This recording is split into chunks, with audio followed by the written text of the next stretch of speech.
अस्सलाम वालेकुम, कैसे हैं आप? उम्मीद है सब ठीक-ठाक होंगे, खैरियत से होंगे। आज हम एचएसके 2 की लेसन नंबर 13 की ग्रामर सीखने जा रहे हैं।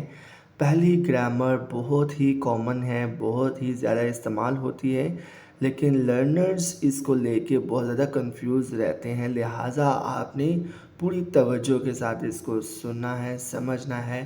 पहली ग्रामर है द स्ट्रक्चरल पार्टिकल च। A verb followed by a structure particle ch can be indicate the continuation of a certain state. किसी ख़ास हालत के जारी रहने को के लिए च यूज़ किया जाता है और ये आमतौर पे वर्ब के बाद इस्तेमाल होता है। एग्ज़ाम्पल्स को देखिए और सोचिए कि आपने अपने लेसन में या चाइनीज़ लोगों को अक्सर ये यूज़ करते हुए देखा होगा, सुना होगा। पहला सेंटेंस है मन खाइज, दरवाज़ा खुला हुआ है। मन खाइज, यहाँ पे ये च ज़ाहिर कर रहा है कि खुला हुआ है, दरवाज़ा खुला हुआ है। सेकेंड एग्जाम्पल है 他们穿着红色的衣服 उन्होंने सुर्ख रंग के कपड़े पहने हुए हैं। 他们穿着红色的衣服 थर्ड है 他拿着铅笔 उसने लेड पेंसिल पकड़ी हुई है। 他拿着铅笔 तीनों सेंटेंसेस में किसी एक ख़ास हालत के जारी रहने को ज़ाहिर किया गया है। इसी पैटर्न में अगर हमने नेगेटिव बनाना हो तो नेगेटिव हम वर्ब से पहले लगाते हैं। नेगेटिव में भी हम may is added before the verb, verb से पहले मे लगाते हैं। इसकी एग्जांपल्स भी देख लेते हैं। मन में खाइज, मन में खाइज, दरवाज़ा खुला हुआ नहीं है। 他们没穿着红色的衣服，他们没穿着红色的衣服。他没拿着铅笔，他没拿着铅笔 उसने लेड पेंसिल नहीं पकड़ी हुई है। अब हम आगे देखेंगे कि इसका सवालिया जुमला इसमें कैसे बनाते हैं। In the interrogative form mayo is added at the end of a sentence. For example, ये वाला भी पैटर्न अक्सर हम स्पोकन लैंग्वेज में लोगों को यूज़ करते हुए देखते हैं और हमें भी ये यूज़ करना आना चाहिए। इसके लिए आप इसको अच्छे से समझिए और प्रैक्टिस के लिए ख़ुद से भी सेंटेंसेस ज़रूर बनाइए। अगर आप ख़ुद से भी सेंटेंसेस बनाएंगे तो आप स्पोकन लैंग्वेज में इसको इस्तेमाल करने के काबिल हो जाएंगे। सेंटेंसेस देखते हैं। मन खाइज मेयो, दरवाज़ा खुला हुआ है कि नहीं। मन खाइज मेयो, दरवाज़ा खुला हुआ है कि नहीं। सेकेंड है 他们穿着红色的衣服没有，他们穿着红色的衣服没有 उन्होंने सुर्ख कलर के कपड़े पहने हुए हैं कि नहीं। 他手里拿着铅笔没有，他手里拿着铅笔没有 उसने हाथ में लेड पेंसिल पकड़ी हुई है कि नहीं। ये हमारी पहली ग्रामर थी।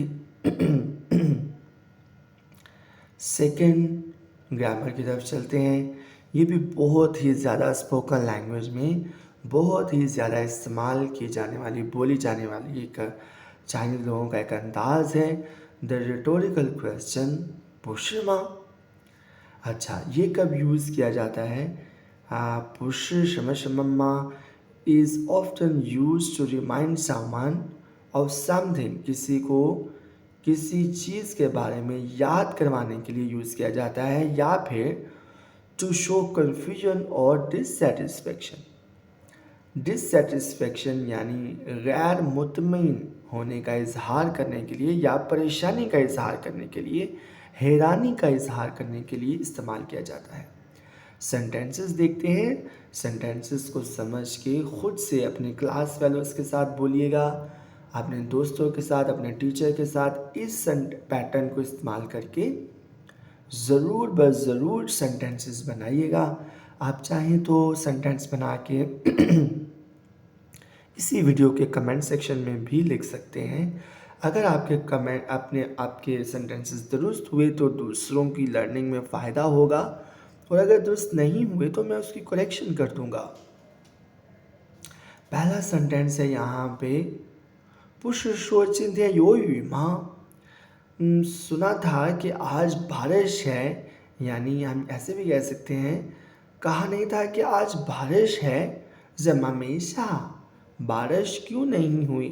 यानी ये बात करने वाला बंदा यहाँ पे कंफ्यूज है, हैरान है कि बारिश एक्सपेक्टेड थी लेकिन हुई नहीं, आखिर ऐसा क्यों है। 不是说今天有雨吗？ ज़मा में शाह। सेकेंड सेंटेंस देखते हैं, 你不是北京人吗?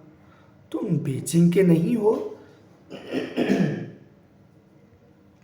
怎么不会说北京话? तुम्हें बीजिंग की लैंग्वेज बोलनी क्यों नहीं आती। यहाँ भी ये शख्स बात करने वाला हैरान हो रहा है कि अगर तुम बीजिंग के हो तुम्हें तो बीजिंग की लैंग्वेज बोलनी आनी चाहिए। 你不是北京人吗？怎么不会说北京话？ थर्ड एग्जाम्पल यहाँ पे लिखी हुई है, 她是你的女朋友, वो तुम्हारी गर्लफ्रेंड है।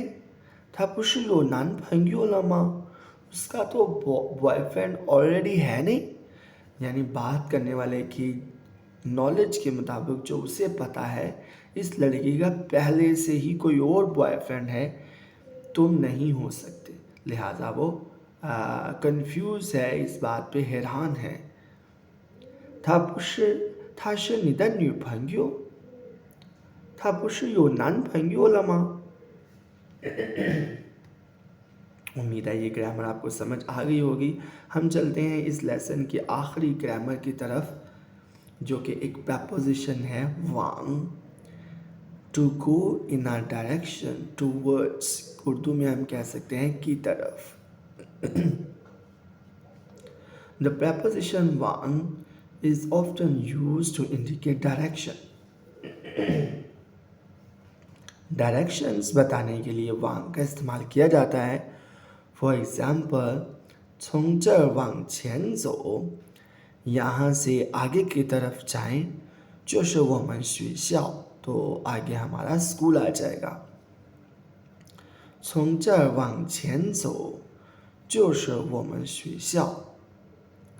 सेकेंड एग्जाम्पल यहाँ पे लिखी हुई है, 你看, तुम देखो, 往左走是医院, लेफ्ट साइड पे जाएंगे तो हॉस्पिटल आएगा।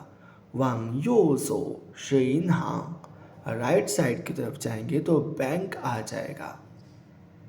你看，往左走是医院，往右走是银行。लास्ट एग्जाम्पल है, 从这儿一直往前走, यहाँ से मुसलसल सीधे जाते जाएं, यहाँ से आगे सीधा जाते जाएं, 到了前面的路口, आगे वाले चौक पर पहुंचकर 再往右走, तो राइट साइड की तरफ जाएं।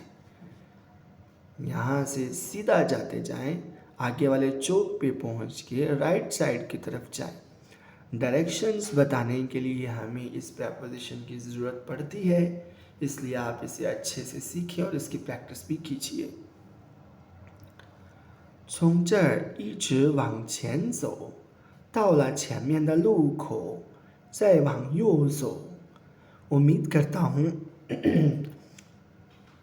ये ग्रामर्स आपको समझ आ गई होंगी। अगर ऐसा है तो मुझे सपोर्ट कीजिएगा, अगर ऐसा नहीं है तो मुझे वजह बताइएगा कि कहाँ पे एक्सप्लेनेशन में, वजाहत में कमी रह गई। मैं आने वाले वीडियो लेसन्स में वो कमी को दूर करने की कोशिश करूँगा। इसी के साथ इजाज़त दीजिए, अपनी दुआ में याद रखिएगा। अल्लाह हाफिज़।